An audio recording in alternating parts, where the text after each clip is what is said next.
In this video, we'll look at how stresses to an equilibrium in the form of changing pressure and temperature will affect the position of equilibrium. We'll start with changing pressure and then we'll move on to changing temperature. By changing the pressure, imagine we increase the total pressure. We normally achieve that by lowering the total volume.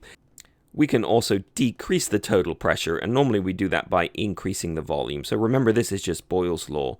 So it's normally easier to change the volume than it is to change the pressure directly. So how does this affect the equilibrium? So let's go ahead and look at a chemical reaction. So the formation of ammonia from hydrogen, so N2 plus 3H2 is in equilibrium with 2NH3. And we can go ahead and we can stress this reaction out, right? So we can decrease the volume. And what that really does, right, is it increases the pressure. In the same way that if you sit on a balloon, it will pop as the pressure goes up. So we need to relieve this stress. So we need to get the pressure down again. And the question is, how are we going to do that? And the answer is we're going to form fewer gas molecules. Because remember, the pressure comes from the fact that the molecules themselves are striking the walls. And so anything that we can do to remove some of the gas molecules will lower the total pressure. So all we got to do is get rid of some gas molecules, because those pesky molecules are bouncing off the walls and are creating pressure. So now we look at the chemical equilibrium. We can see on the right hand side, that's the side over here, there's 2 gas molecules, and on the left hand side there's 4.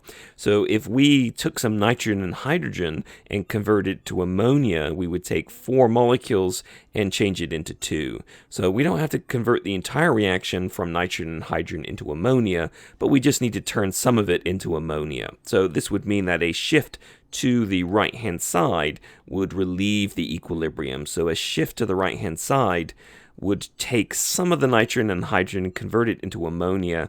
And now, since we've essentially halved the number of molecules in the step, we're going to go ahead and decrease the pressure.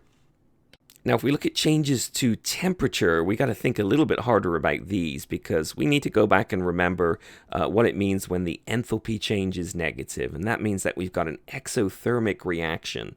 So what does that mean in terms of the chemistry? Well, imagine you've got a reaction A goes to B.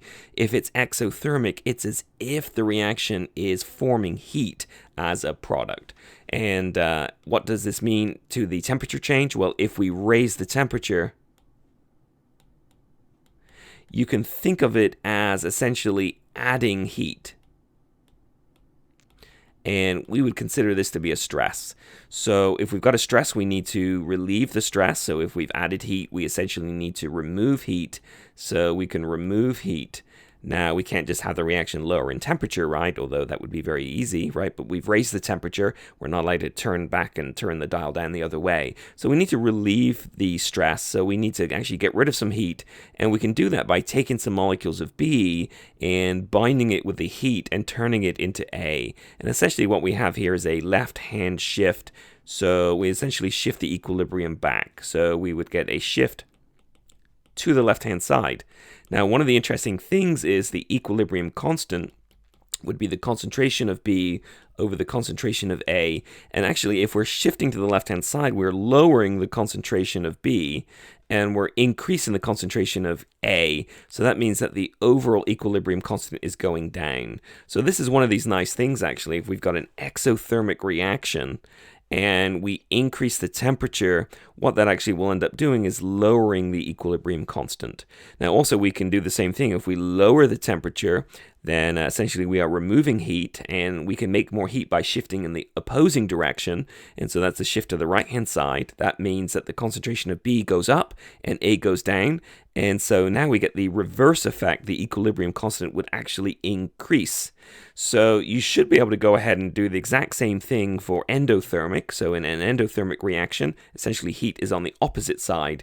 And so as we increase the temperature, if the heat is, say, moved from one side to the other, so we can look at our equation up above, and actually let me delete all that stuff there. So if we're going to make this endothermic, right, so we're going to essentially put heat on the other side as it was before. Let's put it on the left-hand side. So as we increase the temperature, that's going to essentially add more heat. This is going to want to get rid of the heat to try and relieve the stress, so that'll push the equilibrium to the right. We'll make more B, and that has the effect of increasing the equilibrium constant. Whereas if we lower the temperature, that's like removing heat. We need to make more heat by shifting to the left. And that means that essentially we have more reactants at equilibrium, which is to say the equilibrium constant is smaller. So you can actually tell if a reaction is endothermic versus exothermic by seeing how the equilibrium constant changes with temperature. Pretty awesome stuff.